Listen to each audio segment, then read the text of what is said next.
inicia desde lo que sería después de la gastrulación, que es la diferenciación de lo de el ectodermo, mesodermo, endodermo. A ver, espérame tantito. Mora, dime en qué semana y aparece el campo cardiogénico primario. ¿En la tercera? Ajá, ¿y por qué aparece?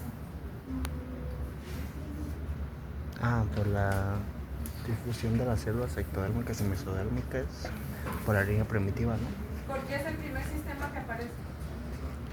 Por la falta de... porque ya no puede recibir energía solas. Ajá, ya no se pueden nutrir directamente por el líquido que está ahí alrededor, ¿verdad? Ya necesita Algo vasos bello. sanguíneos que lleven la sangre más lejos, ya hay muchas capas de células. Eso sí entiendo. ¿Continúa?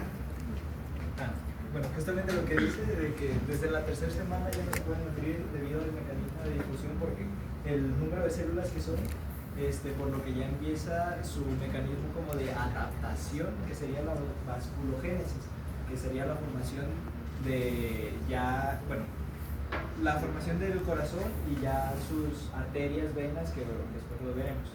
En un inicio empieza con las células del ectodermo, adyacentes al mesodermo, que bajan por la línea primitiva y migran por medio del mesodermo hasta colocarse, por así decirlo, encima o anterior a la membrana orofaringea o bucofaringea, formando esto que sería como, bueno, le dicen forma de herradura normalmente, que sería la formación del campo cardiogénico primario y del secundario, que el primario sería el rojo y el secundario, pues aquí el verde. El primario formará en un futuro, no tan distante, el ventrículo izquierdo y las aurículas, mientras el campo cardiogénico secundario formará el ventrículo derecho y el tracto de salida. En esta imagen se puede ver como de una manera de un corte longitudinal y otro coronal, donde aquí se logra apreciar de que el ectodermo, el mesodermo y el endodermo está en línea amarilla. Esto sería el campo cardiogénico, como si aquí le cortaran así. Y lo que sucede es que en un inicio esas células empiezan a formar lo que serían los mioblastos, las células miocárdiicas, ¿verdad? Que esas en conjunto formarán los islotes, que esos, lo que sucede es que en un inicio aquí se encuentra la membrana, ¿verdad? Orofaringea, aquí está como el campo cardiogénico, como si lo hubieran cortado aquí y vieran esta parte, y lo que sucede ya sería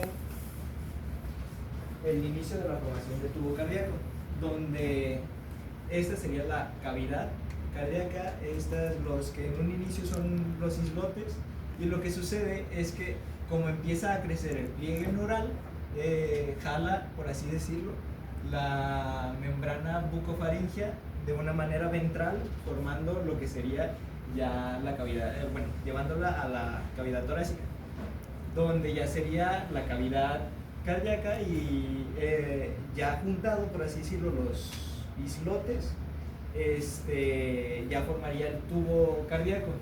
De aquí sería como de una manera, pues por así decirlo, un crecimiento del pliegue neural cefalocaudal, o sea, de que a lo largo, como que, pues sí, como uno cuando crece de niño a grande.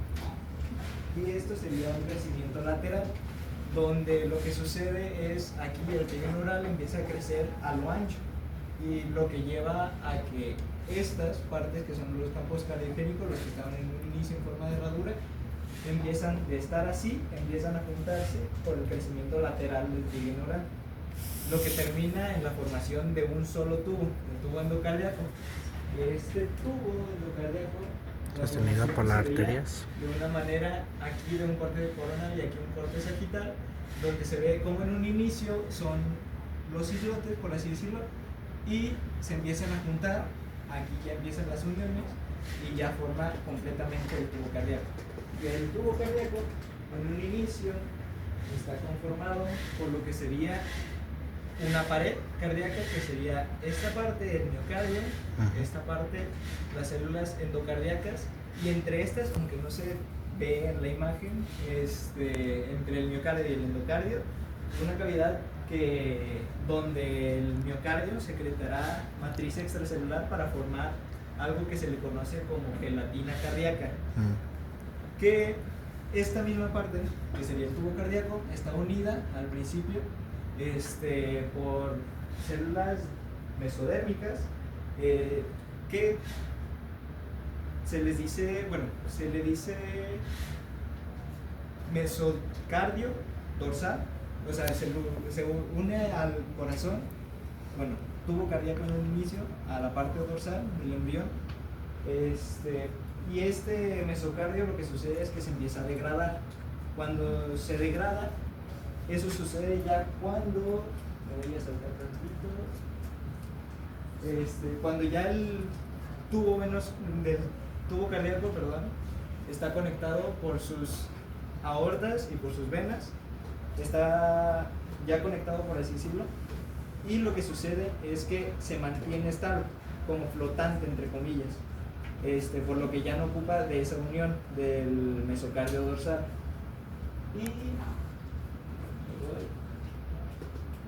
esto sería como que una vista de manera histológica, donde se ve todo lo que sería el campo cardiogénico, cómo empieza a crecer de manera lateral y se empiezan a unir estos campos cardiogénicos para formar lo que ya sería el tubo cardíaco, Esto ya sería de una manera donde se ve el tubo cardíaco en un inicio y próximamente, donde se logra visualizar lo que sería el endocardio, el espacio que les mencionaba, y el miocardio, que el miocardio secretará la matriz extracelular para formar esta que se llama la gelatina cardíaca. Y luego se visualiza hay una formación de un órgano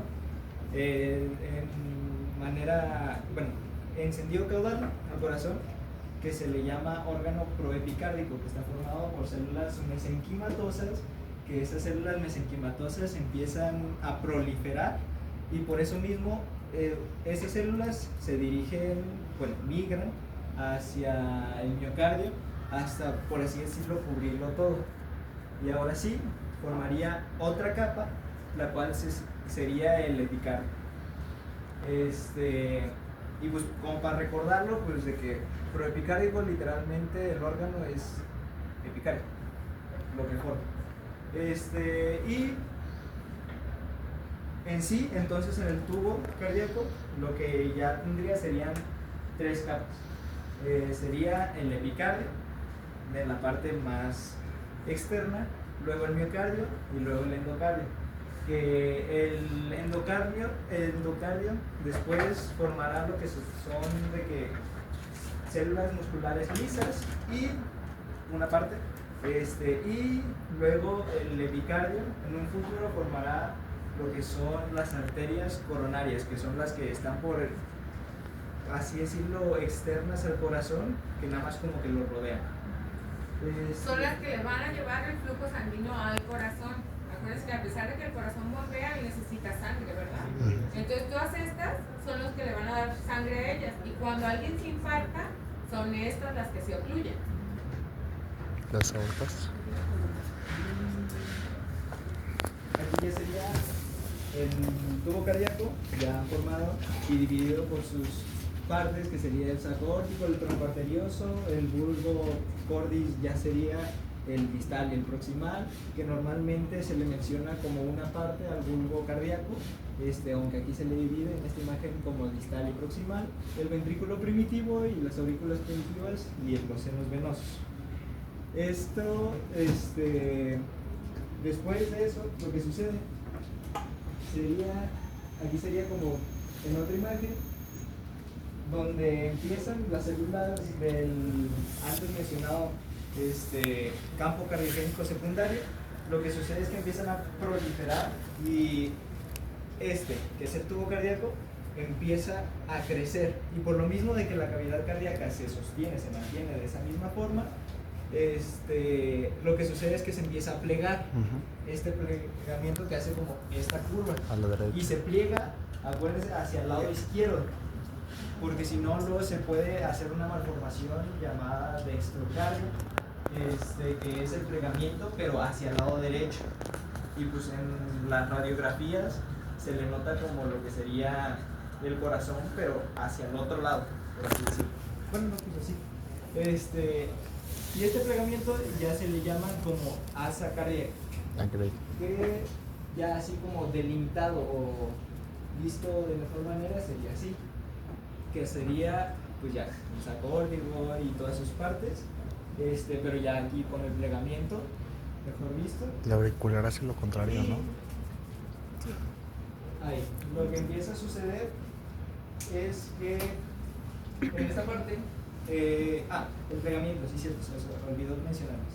El plegamiento empieza en lo que sería el día 23 y termina en el día 28.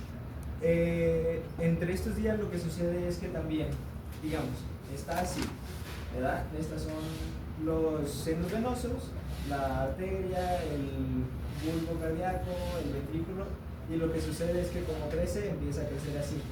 Y luego lo que sucede es que se pliega de manera medial, haciendo que los senos venosos se vayan para acá y se junten arriba.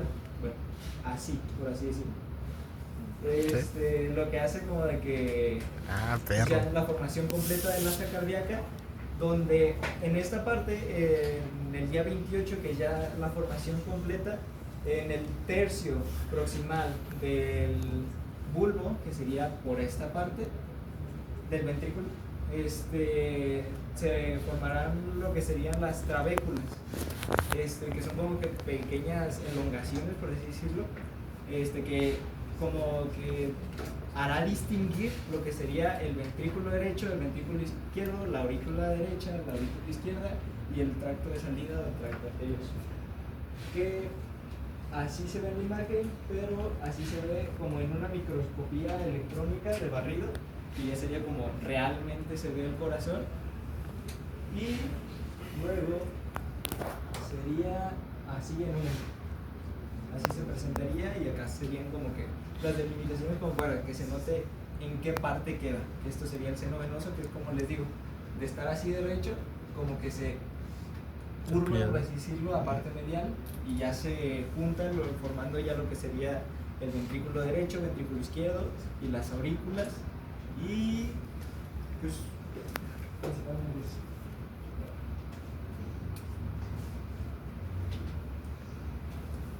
Luego, la regulación molecular del desarrollo cardíaco son una serie de eventos que sirven para asegurarse de que las estructuras y las funciones del corazón estén como bien hechas. Se da por señales emitidas por células del endodermo en la región craneal. Estos inducen a la formación provocan la formación de una región que se llama región formadora del corazón. Y estas se dan por la expresión del factor de transcripción. Por la activación de la expresión del factor de transcripción NKX2.5. Para que estas señalizaciones ocurran, el mesodermo y el endodermo necesitan secretar unas proteínas morfogenéticas óseas 2 y 4, que son pues estas amarillas, y al mismo tiempo el tubo neural va a secretar proteínas W1T18, pero estas proteínas evitan el desarrollo del corazón. Entonces se ocupan unos inhibidores de proteínas que son MX. Y estas dos acciones juntas van a provocar el desarrollo del gen maestro que es el NKX2.5. Otras funciones del NKX2.5 es una regulación positiva de los factores de transcripción a través del flujo cardíaco primitivo. El NKX2.5, gen 1 y gen 2 ayudan a la expansión y diferenciación de los ventrículos, y el PIKX2 se expresa en es otro factor de transcripción que se expresa en el mesodermo del embrión, en el lado izquierdo, y ayuda a la formación del asa cardíaca. Y también es importante para determinar que el corazón tenga como una simetría, así como un lado derecho y un lado izquierdo. El ácido retinoico es otro ácido importante que el lacto también es. Y tiene una función importante en el tubo cardíaco, ya que cuando ya está formado, el ácido retinoico determina la porción venosa también es necesario para la formación de futuras estructuras como las aurículas o el seno venoso, y influye en las partes más anteriores del corazón, como son los ventrículos y el tracto de salida.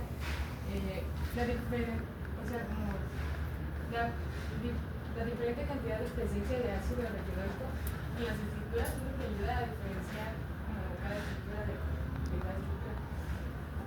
Y luego la elongación del tracto de salida, elongación o a través del campo cardiológico secundario, y este es regulado por la señalización molecular SHH, que es expresado por el endodermo y el arco faríngeo para su proliferación. Y otra cosa importante es la vía Notch, que es responsable de la regulación positiva de las FGF, que es el factor de cambio fibroblástico, y a su vez controla la migración y diferenciación de las fibras de la red celular. Y luego el seno venoso se va a dividir en dos astas, en el asta derecha y el asta izquierda. Y a mitad de la cuarta semana el seno venoso va a recibir sangre por tres venas, que son la vena cardinal común, la vena umbilical y la vena vitelina o palomesentérica. En la cuarta semana va a suceder unos cortocircuitos en la sangre, y esto va a producir que la entrada del seno venoso se mueva al lado derecho, que es esta que está apuntando, y en la quinta semana va el seno izquierdo, el asta del seno izquierdo va a perder importancia por la obliteración de dos venas, la vena umbilical derecha y la vena vitelina izquierda. En la semana 10, la obliteración de la vena cardinal va a suceder la obliteración de la vena cardinal común, y hasta del seno izquierdo solo va a quedar el seno coronario y la vena umbilical de la aurícula izquierda, que es esta de aquí. Y del asta derecha, como consecuencia de los cortocircuitos en la sangre, las venas del asta derecha y pues el asta derecha en general va a crecer. Ahora va a ser la única comunicación entre la aurícula y el seno original. Y el asta derecha también se va a incorporar la aurícula derecha y va a dar origen a la porción lisa de la pared, que es esta de aquí, que es sino renal. Luego, el orificio de entrada del seno venoso va a ser el orificio sinoauricular, que es este de aquí, y que está rodeada por la válvula venosa derecha y la válvula venosa izquierda. En la región dorsacranial estas válvulas se van a fusionar y van a formar una cresta que es conocida como el septum primo. El septum es primo. Luego, como ya dijimos, el asta derecha se va a incorporar a la pared auricular, y la válvula venosa izquierda y el septum espurium se van a fusionar con el tabique auricular en desarrollo, y la porción superior de la válvula venosa va a desaparecer por completo, y la porción inferior se va a convertir en dos estructuras, que es la válvula de la vena cava inferior y la válvula del seno coronario. Y luego, ahora los tabiques cardíacos se van a formar entre los días 27 y 37, que es cuando la longitud del embrión cambia de 5 milímetros a 16 o 17. Y estos tabiques son los que van a dividir el corazón en cavidades separadas y van a ayudar a la circulación de la sangre. Hay dos tipos de crecimiento. Uno es el crecimiento activo de masas de tejidos, que es básicamente como dos masas, una masa de cada lado va a crecer en dirección opuesta hasta que se junten y se dividen las cavidades, y la otra es crecimiento de una sola matricular, que es que la masa de un solo lado va a crecer al lado opuesto hasta que divide en dos cavidades.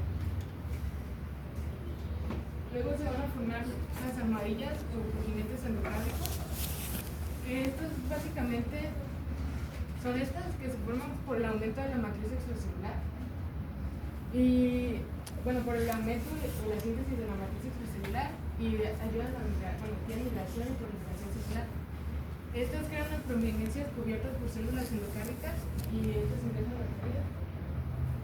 Las prominencias endocárnicas se van a desarrollar en dos partes: en la auriculoventricular, que es donde van a formar el tabique auricular y ventricular, y las válvulas auriculoventriculares, y las broncocoronales, que forman los conductos pulmonar y aórtico y el aorta. Y luego las almohadillas están como compuestas, pobladas por células migratorias, Y hay dos tipos de migración. Una es la malla auriculoventricular, que las células endodérmicas van a migrar desde el tejido adyacente. Y cuando se separan como de las células que están a su lado, van a migrar a la matriz. Y la otra es las crestas troncoconales, que son las células de la cresta. Cuando las células de la cresta migran desde los pliegues craneales, que son hacia la región de tracto de salida de cabeza. Y luego se va a formar el tabique auricular común en la cuarta semana, al final de la cuarta semana, que es la formación del proceso, que va a dividir las aurículas. Se forma cuando el septum primum, empieza formándose el septum primum, que es que una cresta comienza a crecer desde el techo hacia la cadera inferior.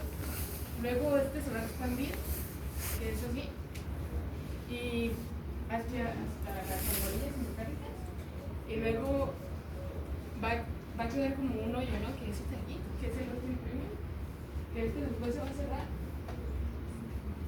cuando las almohadillas superior e inferior crecen y se cierra el que acabamos de mencionar. Pero antes de que se cierre, ocurre una apoptosis, por lo que forma perforaciones que después se van a fusionar y van a formar el ostium secundum, que es este de aquí. El ostium secundum es el que permite el paso de la sangre de la aurícula derecha a la aurícula izquierda y asegura la conexión entre las cavidades en el desarrollo fetal. Luego se va a formar el tabique del septum secundum y del foramen oval. El septum secundum se va a formar cuando la aurícula derecha se expande por la incorporación del seno venoso y va a aparecer un nuevo pliegue como forma de media luna, que es denominado septum secundum, que es este de aquí. Este no va a dividir por completo la cavidad auricular y se va a extender hacia el conducto auriculoventricular, que como crece desde abajo, y luego se comienza a sobreponer al ostium secundum, que es este de acá, el de al lado, y va a formar una abertura que es conocida como el foramen oval. Luego el septum primum va desapareciendo, o sea, se va haciendo más chiquito, y lo que queda de él se va a convertir en la válvula del foramen oval. Y esta abertura es la que va a permitir que la sangre fluya de la aurícula derecha a la aurícula izquierda. Y cuando nace el bebé, debido a la circulación y la presión en la aurícula izquierda, se va a cerrar el foramen oval. El único que va a quedar, se va a cerrar el foramen oval. En algunos casos, queda un foramen oval permeable, que es como el 20% de los casos, que es cuando no se cierra por completo y queda el foramen oval permeable, pero aún así no permite la dedicación de las relaciones. Luego se va a formar la aurícula izquierda, que es cuando se expande la aurícula izquierda y la aurícula derecha se van a expandir las dos al mismo tiempo, y el extremo caudal del mesocardio, que es esta parte de aquí, va a comenzar a proliferar mesenquima y se va a formar la protuberancia mesenquimatosa dorsal. Esta va a crecer junto con el septum primum. Luego la vena pulmonar va a quedar contenida dentro de la protuberancia mesenquimatosa dorsal, y conforme va creciendo la aurícula izquierda, la vena pulmonar se va a mover y va a integrarse a su pared posterior. El tronco principal de la vena pulmonar se va a abrir en la aurícula izquierda y se va a ramificar en dos venas para cada pulmón. Como la aurícula izquierda va a continuar creciendo, el tronco principal de la vena pulmonar se va a integrar completamente a la pared de la aurícula y se van a generar cuatro orificios independientes que son para las venas pulmonares, que son estas de aquí.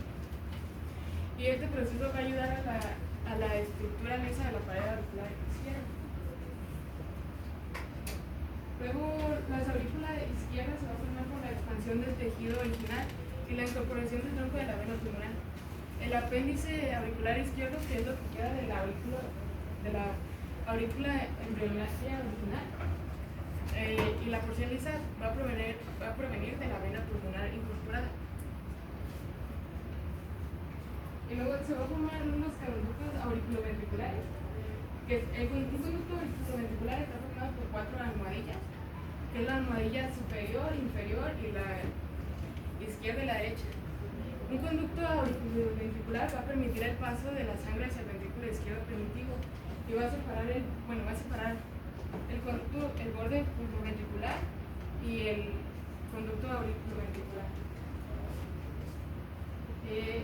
En la quinta semana, el conducto auriculoventricular se va a expandir hacia la derecha y va a permitir el paso el acceso a ambos ventrículos. Luego se va a fusionar las almohadillas dorsales y ventrales, se van a fusionar bien así. Y van a quedar dos orificios, que es el conducto auriculoventricular izquierdo y el conducto auriculoventricular derecho. Esta separación es muy importante para la creación de las válvulas que se van a generar en el futuro. Y luego se van a formar las válvulas agroventriculares. Ahora sí, que es después de la función de las almohadillas, cada orificio auriculoventricular va a quedar rodeado por tejido mesenquimatoso denso, y este flujo sanguíneo va a hacer que se adelgace el tejido. Este tejido mesenquimatoso va a dar origen a las válvulas auriculoventriculares, y estas van a permanecer unidas a la pared ventricular por medio de cordones musculares, que es básicamente esto, ¿no? Las válvulas auriculoventriculares están unidas por las cuerdas tendinosas, el músculo palpinar, y se van a transformar en tejido conectivo denso. Y bueno, también se van a formar dos válvulas: la válvula bicúspide, que es la del lado izquierdo, y la válvula tricúspide, que es la del lado derecho. Se va a formar el tabique del tronco arterial, que es en la quinta semana, que aparecen pares de rebordes en los troncos arteriales. Es básicamente, las crestas troncocontral derecha y la cresta troncocontral izquierda se van a como a trenzar, para que al final va a quedar el tabique aórtico-pulmonar, que es este de aquí. Pero no se trenzan, dan un giro. Así, nomás como solo dan un giro. Luego se va a formar el tabique en el cono arterial, que se forma igual al mismo tiempo que las crestas en el cono arterial de sus paredes. Se divide en la dorsal derecha y ventral izquierda. Estas van a crecer y se van a fusionar con el tabique del tronco arterial y van a dividir el conducto en el tracto de salida derecho del ventrículo derecho y el tracto de salida del ventrículo izquierdo, que son estos de aquí. Y luego las células de la cresta neural tienen el papel de migrar desde el rombencéfalo hasta el corazón a través de los arcos faringeos 3, 4 y 6, y va a contribuir a la formación de las crestas del tronco arterial y del cono arterial. Y su desarrollo está regulado por la vía de señalización humana. Y algunos defectos o alteraciones en la migración o proliferación de las células de la cresta neural podría causar diferentes situaciones, como una tetralogía de Palio, que es la que tenemos aquí. Es como el aspecto, los 4 componentes del defecto es una estenosis pulmonar, tiene la aorta cabalgante y tiene una comunicación intraventricular, que tiene hipertrofia del ventrículo derecho, que es esta parte de aquí. Otra podría ser una estenosis pulmonar, presencia del tronco arterial, transposición de los grandes vasos, y defectos en estas células también pueden afectar el desarrollo craneofacial, que es causar anomalías faciales y cardíacas en una persona. Luego la formación de la porción muscular del tabique ventricular. Es que al final de la cuarta semana los ventrículos primitivos van a comenzar a expandirse. Chinga. Y este crecimiento ocurre por el engrosamiento del miocardio en la región externa, que es esto de aquí. Y luego van a formar trabéculas y vertículos en la región interna, que son estos de aquí. Y las paredes de los ventrículos se van a fusionar, se van a unir y van a formar la porción muscular del tabique intraventricular, que es este de aquí. Y bueno, en algunas ocasiones no se fusiona por completo y puede dejar un surco apical entre los ventrículos. Luego se va a cerrar el foramen intraventricular y se va a formar el tabique membranoso, que es el foramen intraventricular, que es el que está ubicado sobre la porción muscular, va a permitir la comunicación entre ambos ventrículos. Este foramen se va a cerrar cuando se completa el tabique del cono arterial, y en la formación del tabique intraventricular membranoso van a intervenir 4 cosas: el crecimiento de las crestas troncoconales, la fusión de las almohadillas endocárnicas en el tabique muscular, el tejido proveniente de la almohadilla endocárnica anterior y el cierre completo del foramen interventricular de origen análogo, que es el que da origen a la porción membranosa del tabique. Y luego, pues se van a formar las válvulas semilunares, ¿no? Que estas se van a originar cuando la división del tronco arterial está como ya casi termina, y van a aparecer pequeños tubérculos en las protuberancias troncoconales. Cada par de tubérculos se va a distribuir en un conducto pulmonar, y un conducto aórtico. Y a veces un tercer tubérculo surge en ambos conductos cuando se fusionan las protuberancias ventriculares. Y la maduración en forma final, al final la forma final es que la cara superior de los tubérculos se va a huecar gradualmente y va a formar válvulas semilunares, que es como y las células de la cresta lunar que ya van a contribuir a su desarrollo. Algo bien. Ay, son muchas cosas. Yo les voy a hablar sobre la formación del sistema de conducción cardíaco. Después esta imagen de referencia para que vean pues, mejor cómo se desarrollan, como las arterias vitelinas, los arcos aórticos, que en un momento se lo estaré explicando. El desarrollo vascular se hace en base a angiogénesis y vasculogénesis. Vasculogénesis es que se crean gracias a los angioblastos, y angiogénesis que se crean en base a vasos ya preexistentes, que se los tenemos en un rato. Para empezar, en la cuarta y quinta semana se forman los arcos faringios, cada uno con su propia arteria que derivan del saco aórtico, llamados arcos aórticos, que vendrían siendo que terminan en las aortas dorsales. Serían en esta zona de aquí. Las células de la cresta anular van a recorrer los vasos sanguíneos del arco, el mesodermo y el arco regulan los patrones que les estaré mencionando también, y dan origen a 6 pares de arterias, pero la quinta arteria se involuciona, por lo que solo nos queda el par arterial 1, 2, 3, 4 y sexto. Este sería el quinto, es el que involuciona. Cuando las crestas troncoconales generan la división del tronco arterial para constituir la aorta ventral y el tronco pulmonar, el saco aórtico origina las astas izquierda y la asta derecha. El asta derecha origina la arteria brachiocefálica, que no es muy de aquí, y la arteria izquierda origina el segmento proximal del callado aórtico.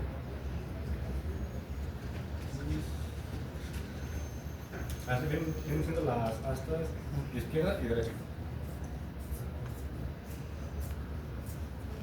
Entonces, mayor parte del primer arco aórtico en el evento 27 ha desaparecido, dejándose un segmento pequeño que origina la arteria maxilar, que es su hueso.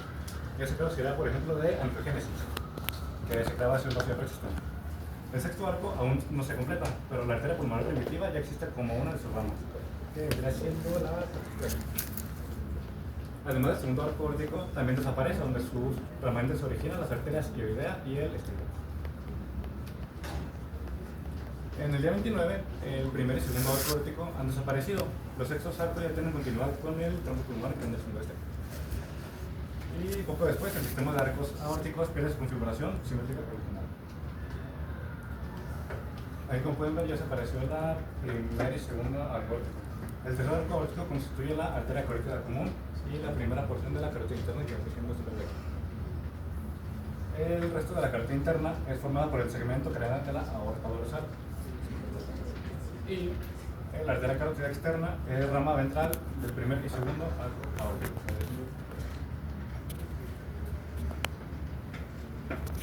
El lado izquierdo del cuarto arco aórtico parte del callado aórtico entre la carótida común izquierda y la subclavian izquierda. vendría siendo que esto es una escala. El lado derecho del cuarto arco aórtico, segmento proximal de la subclavia derecha, de región distal deriva de la aorta dorsal derecha y la séptima arteria intersegmentaria, que sería el lado derecho del sexto arco aórtico pulmonar. Su extremo proximal se convierte en segmento proximal de la arteria pulmonar derecha, que viene siendo esta pelita de aquí. Mientras el lado izquierdo, que es el sexto arco aórtico o arco pulmonar, es un segmento distal que persiste de forma del conducto arterioso. El segmento de la aorta dorsal entre el sitio de entrada del tercer y cuarto arco se oblitará, que vendría siendo esta parte. Y la aorta dorsal derecha desaparece entre la séptima arteria intersegmentaria y su punto de unión con la aorta dorsal izquierda. Y en esta parte tenemos el corazón en la zona cervical. Y sí, quiero que vean esta partita de aquí, de las arterias que internas. Quiero que vean cómo se elongan, se desenrollan. Y es porque así se va a la zona del tórax, a la zona torácica. Eso puede llevar a una enfermedad más les diré, pero tiene que ver con que no se cierre el esternón, porque el corazón no baja a la zona torácica. Luego ahora les hablaré sobre las arterias vitelinas que vendrán siendo en esta zona. No sé si recuerden, pero los órganos del abdomen como crecen fuera del embrión. Ajá, la avienta por el... Al inicio las arterias vitelinas irrigan el saco vitelino, se fusionan y conforman las arterias del mesenterico dorsal del intestino. La arteria celíaca irriga el intestino anterior, la arteria mesentérica superior irriga el intestino medio, la arteria mesentérica inferior irriga el intestino posterior. Les estoy hablando de esa zona. Ahora les hablaré sobre las venas vitelinas umbilicales. En las vitelinas, al inicio las arterias umbilicales son pares de hermanos ventrales de la aorta dorsal y se dirigen hacia la placenta. En la cuarta semana, cada arteria desarrolla una conexión secundaria con la rama dorsal de la aorta, la arteria ilíaca común. Y después del nacimiento, las porciones proximales de las arterias umbilicales persisten como arterias ilíaca interna y vesícula superior, mientras que las distales se ubicaran y forman ligadores umbilicales mediales. Las arterias coronarias derivan del epicardio, que se diferencia a partir del órgano proepicárdico, que ya se mencionaba mi compañero Dorian. Ahora les hablaré un poco sobre las venas vitelinas. Antes de entrar al seno venoso, que es esta parte, forman un plexo en torno al duodeno, que es el plexo que forman, y atraviesan el tabique transverso, que viene siendo esto. Y los cordones hepáticos crecen hasta el interior del tabique para cruzar las venas y forman una red vascular que se le llama sinusoides hepáticos, que viene siendo esta dos. La red anastomótica en torno al duodeno da origen a la vena porta. Esta parte da origen a la vena porta. Y la reducción del asta del seno izquierdo, la sangre debe dirigir hacia la derecha, generando el crecimiento de la vena vitelina derecha, que va a constituir el segmento hepatocárdico de la vena cava inferior. Además, la región próxima de la vena vitelina izquierda desaparece. Lo que les dije fue básicamente que la vena vitelina izquierda, que es esta, va a desaparecer, por lo que va a dejar al segmento hipocardíaco de la cava inferior, nada más que estoy diciendo esta parte de aquí, que lleva siendo el segmento hepático de la vena cava inferior. Ahora, al inicio las venas umbilicales pasan a cada lado del hígado, pero algunas tienen conexiones con los sinusoides hepáticos. Como pueden ver aquí, es una vena umbilical, tiene conexiones con los sinusoides hepáticos. También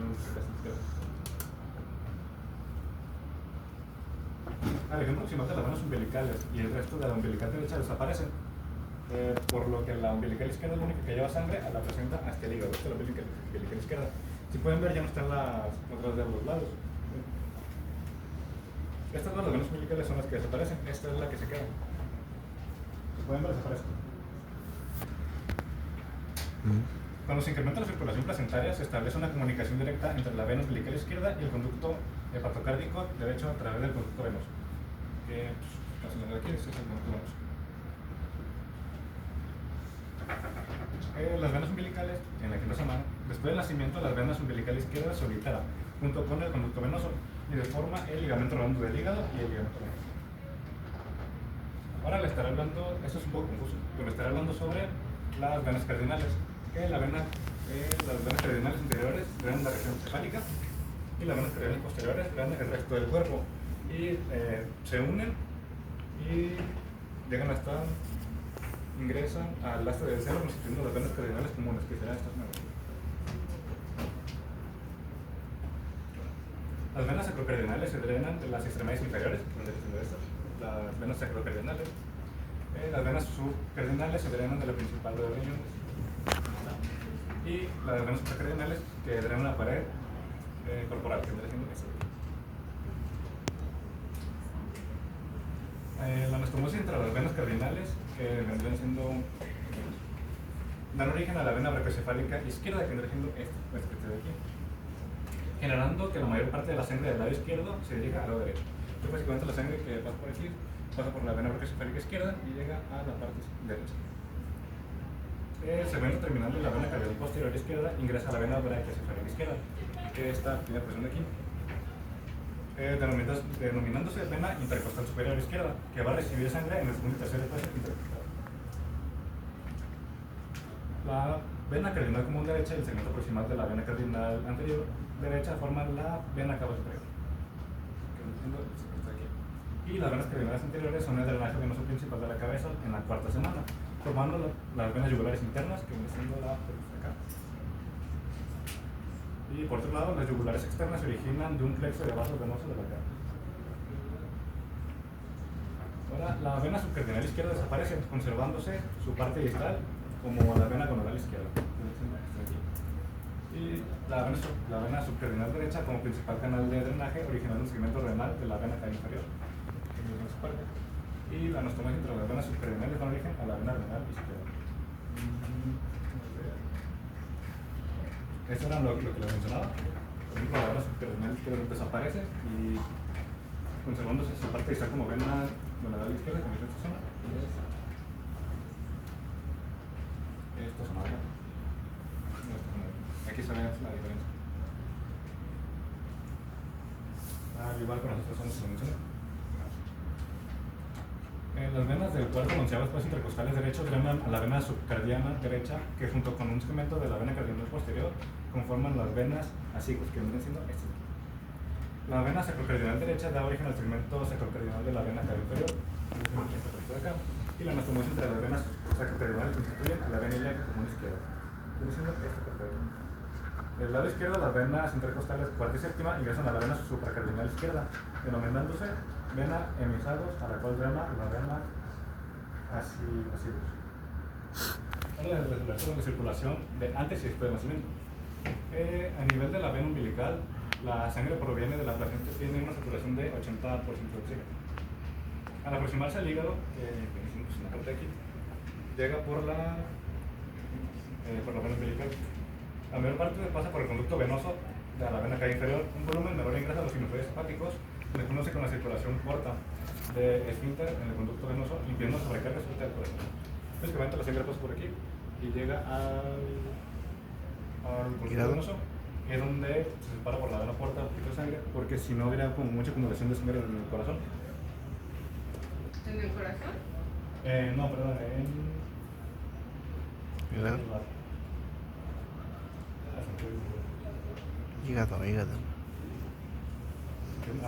La sobrecarga súbita del corazón. Sí, no me acuerdo. En el hígado. En el Se hígado. está saltando el hígado. Sí. Y la sangre placentaria se mezcla con la sangre desoxigenada de las extremidades inferiores de la pelvis y riñones, finalmente ingresan a la aurícula derecha. La mayor parte de la sangre se dirige al foramen oval y directamente a la aurícula izquierda. El borde inferior del septum secundum hace que la parte restante permanezca en la aurícula derecha, mezclándose con la sangre supersaturada que regresa a la cabeza y brazos por la vena cava superior, fluyendo al ventrículo derecho hacia el pulmonar. Aquí anda el foramen oval y allá el punto arterial de la vena cava superior. En la aurícula izquierda se mezclan con una cantidad pequeña de sangre desaturada proveniente de los pulmones para ingresar al ventrículo izquierdo de la aorta descendente, que es aquí. Y debido a que las arterias coronarias y carótidas son las primeras ramas de la aorta y la musculatura cardíaca y el cerebro reciben sangre bien oxigenada.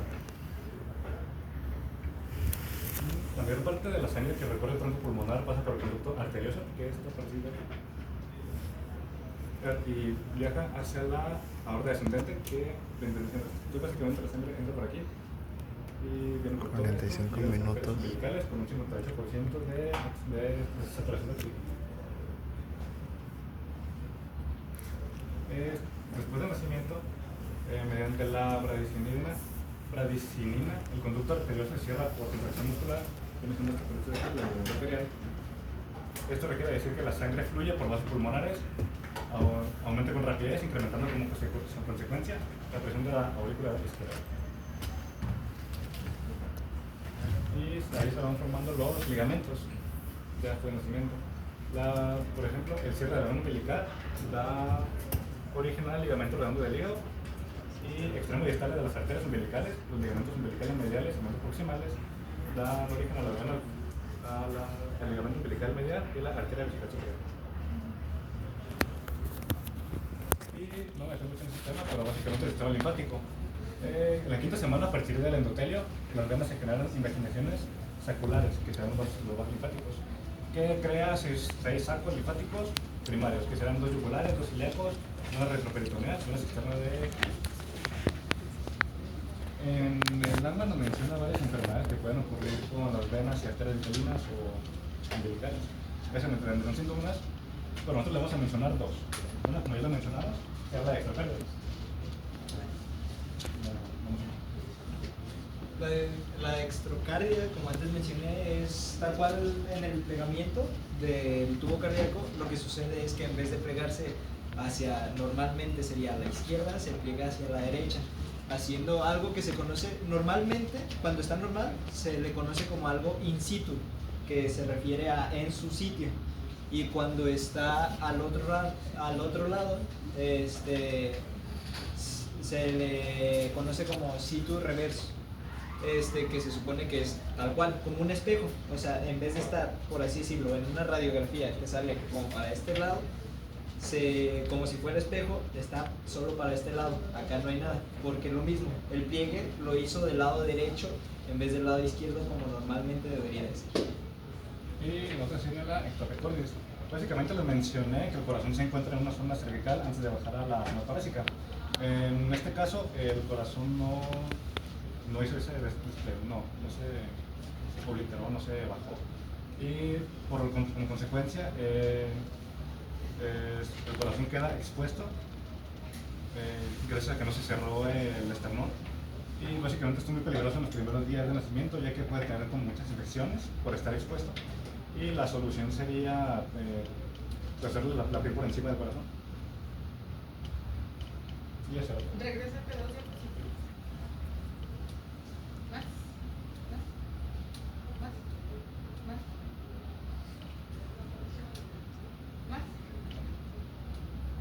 No, regrésate. No, adelante. Ahí, explícales ahora sí, con tus propias palabras, la circulación fetal. En la circulación fetal se basa que primero llega por la vena umbilical. Ajá. Y llega a... ¿Con qué se va a unir ahí? Ahí se une esa vena umbilical con qué estructuras. Con la vena porta. ¿Y con qué otra? Y lo del conducto venoso. Antes de llegar al conducto venoso. Se une con la porta. Y la vena cava inferior. Ajá. Y luego. De ahí pasa por la... La cava inferior, ¿qué está llevando? ¿Dónde? ¿Qué está llevando la cava inferior? La sangre materna. ¿Alguien que sepa qué está llevando la cava inferior? Nutrientes. ¿De dónde? Es drenaje venoso de los intestinos. De los intestinos. ¿Y luego qué más? ¿Y la porta de dónde la está llevando? La puerta la estoy llevando de... Pues lo que te tocó a ti, quiero que se los expliques a ellos porque se me figura que les quedó claro o no les quedó claro.